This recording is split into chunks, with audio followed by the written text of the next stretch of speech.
kitab-kitab fikih atau apa itu banyak menyampaikan hadis-hadis dhaif. Tujuannya apa? Untuk diamalkan. Ini salah satu contoh. Ini bukan hadis tetapi walaupun dhaif dianjurkan untuk diamalkan. Dalam kitab Lataiful Ma'arif Fima limawasimil am minal wadhaif, karangan Al-Imam Al-Hafidh Ibnu Rajab Al-Hambali. Ibnu Rajab ini termasuk salah satu murid Syekh Ibnu Taimiyah.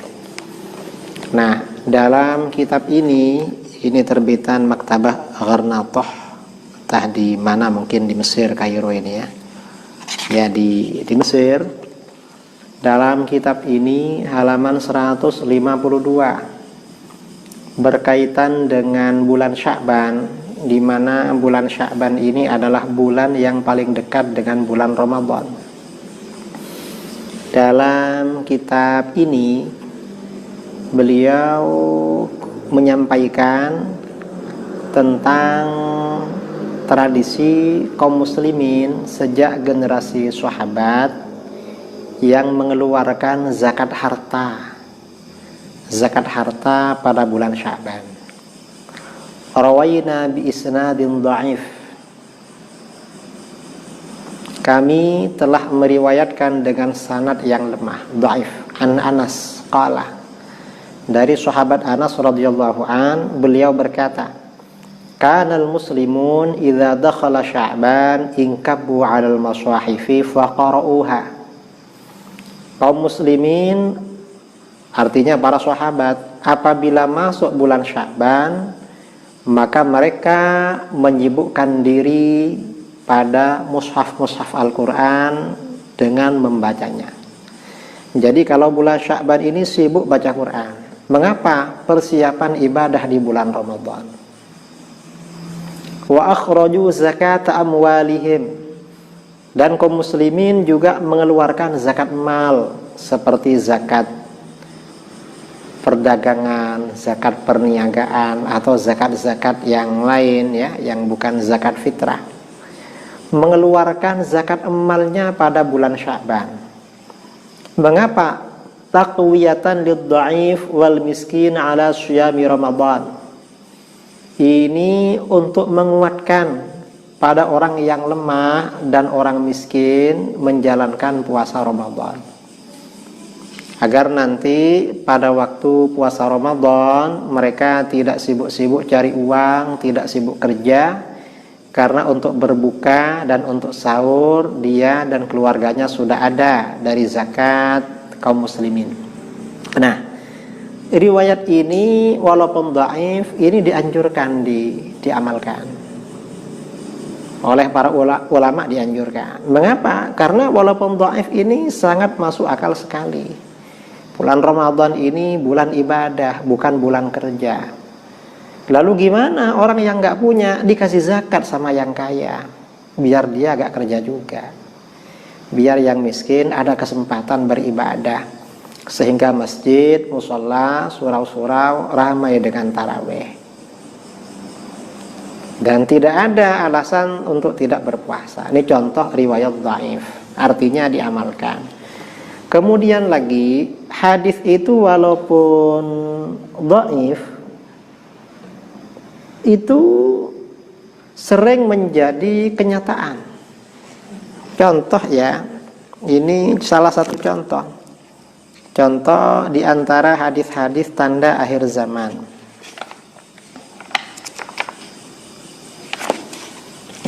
Di antara hadis-hadis tanda-tanda akhir zaman, ini kitab Faidul Qadir Syarah Al-Jami' As-Shaghir.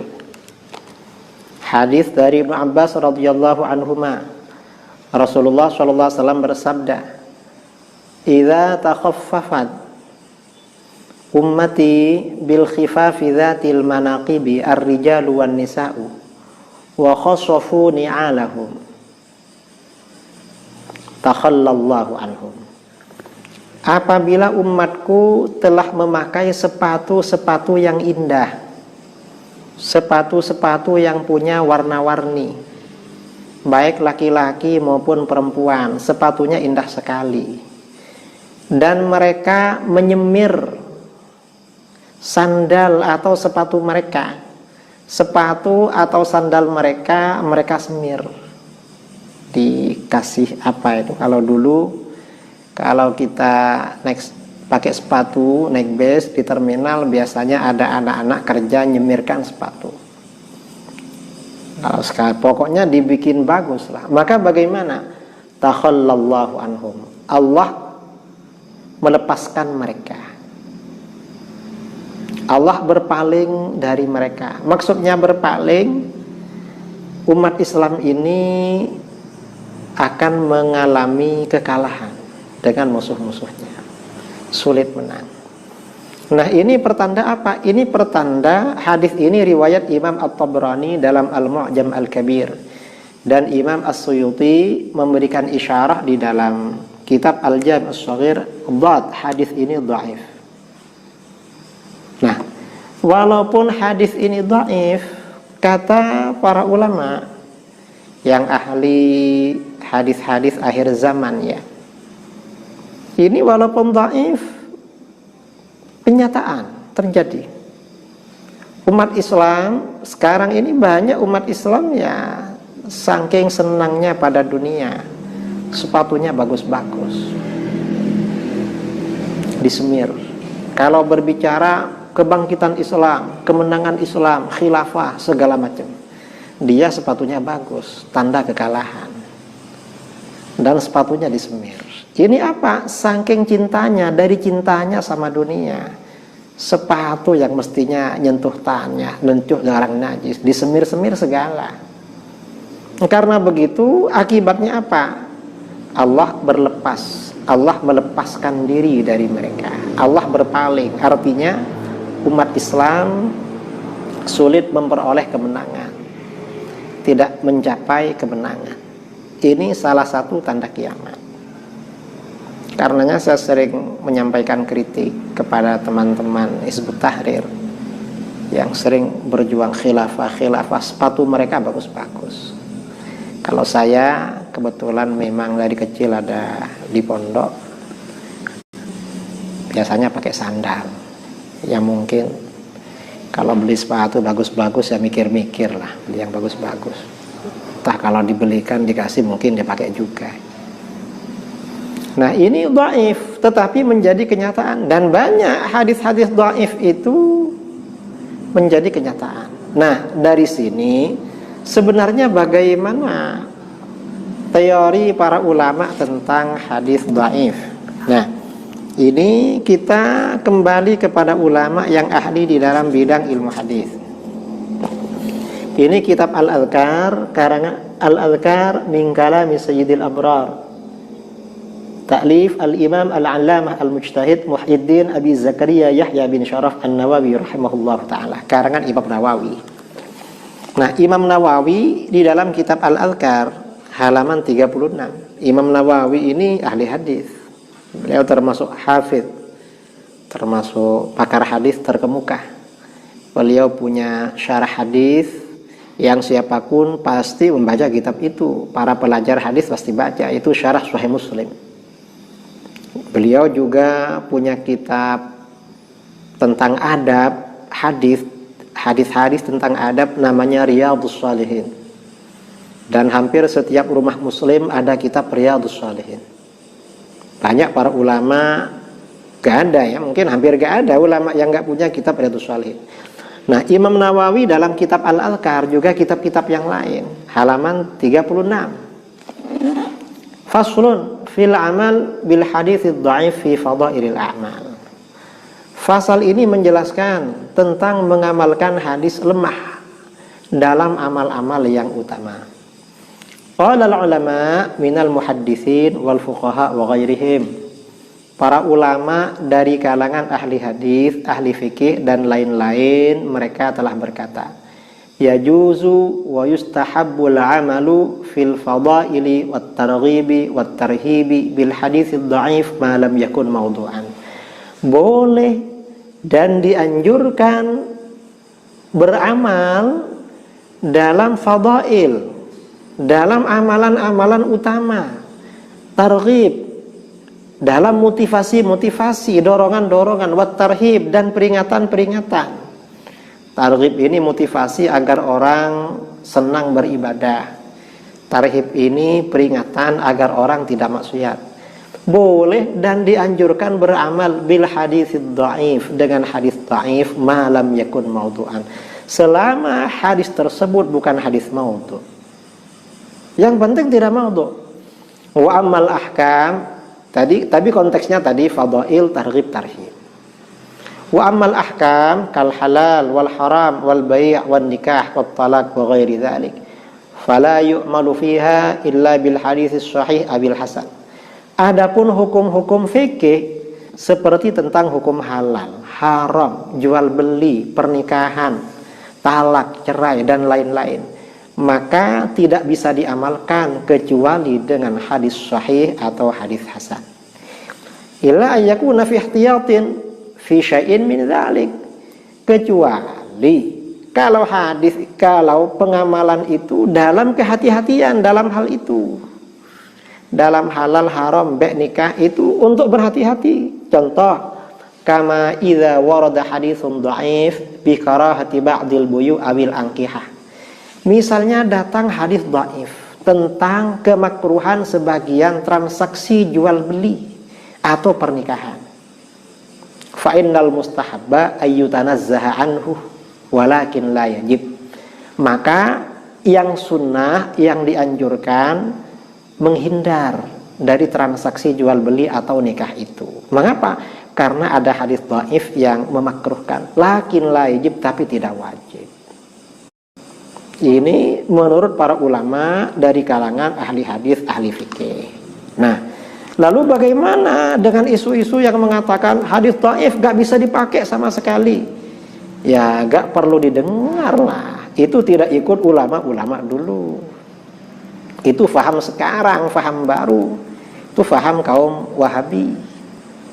Wahabi itu mengajak mengamalkan hadis, tetapi tidak mengikuti manhaj ahli hadis.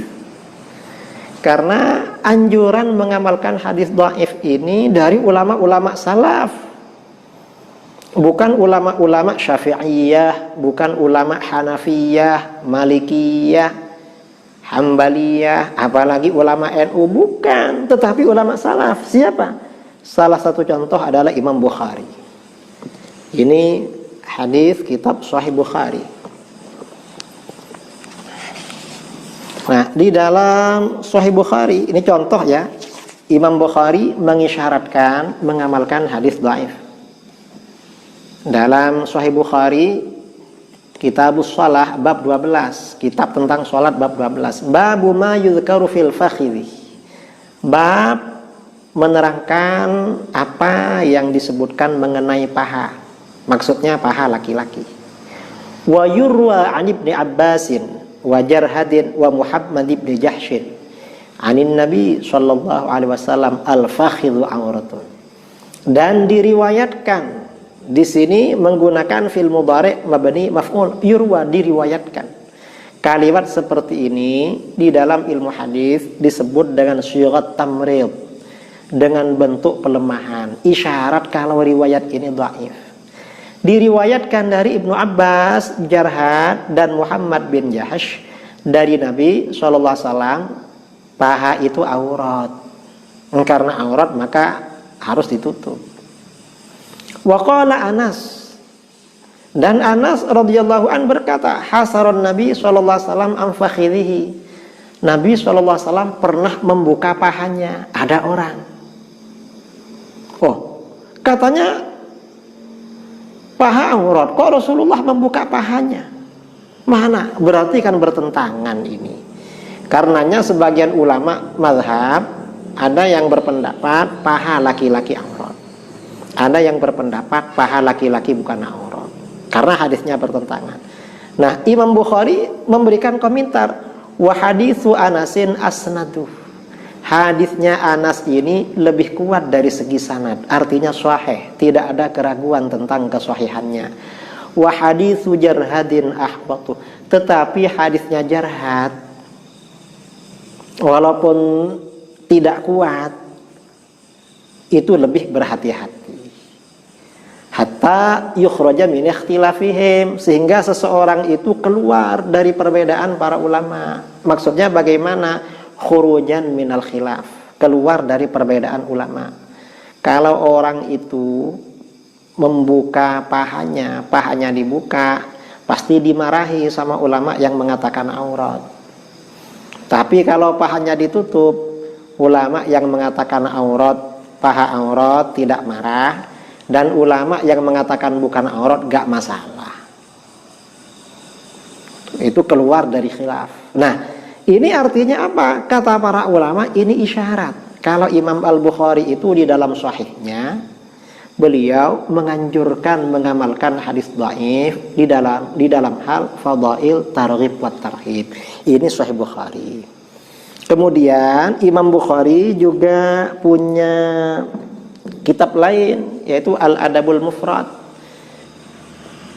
Dalam kitab Al-Adabul Mufrad yang khusus tentang adab dan akhlak itu, sebagian hadis-hadisnya sahih, sebagian hadis-hadisnya hasan, sebagian dhaif. Tapi beliau mengarang kitab itu tujuannya untuk diamalkan. Artinya apa? Beliau menganjurkan mengamalkan hadis dhaif. Nah, ini seorang ulama modern yang tinggal di Madinah Al-Munawwarah, Syekh Dr. Muhammad Awwamah, menulis kitab Hukmul Amal bil Hadits Dhaif Bainan Nadhariyah wat Tatbiq wad Da'wah. Hukum mengamalkan hadis dhaif antara teori, praktek, dan dakwaan dan gugatan dari kelompok yang anti hadis dhaif. Di sini dijelaskan kutipan dari Imam Bukhari, Imam Muslim, Imam Ahmad bin Hanbal, Abdullah bin Mubarak, Imam Sufyan, dan ulama-ulama salaf yang lain, bahwa mereka menganjurkan mengamalkan hadis dhaif.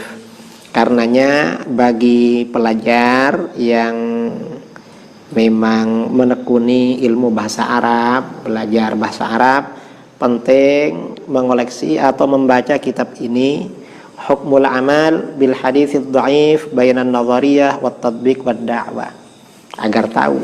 Dan Anda yang anti hadis dhaif, apalagi memposisikan hadis dhaif sama dengan hadis maudhu, dan ini bid'ah Wahabi paling bahaya.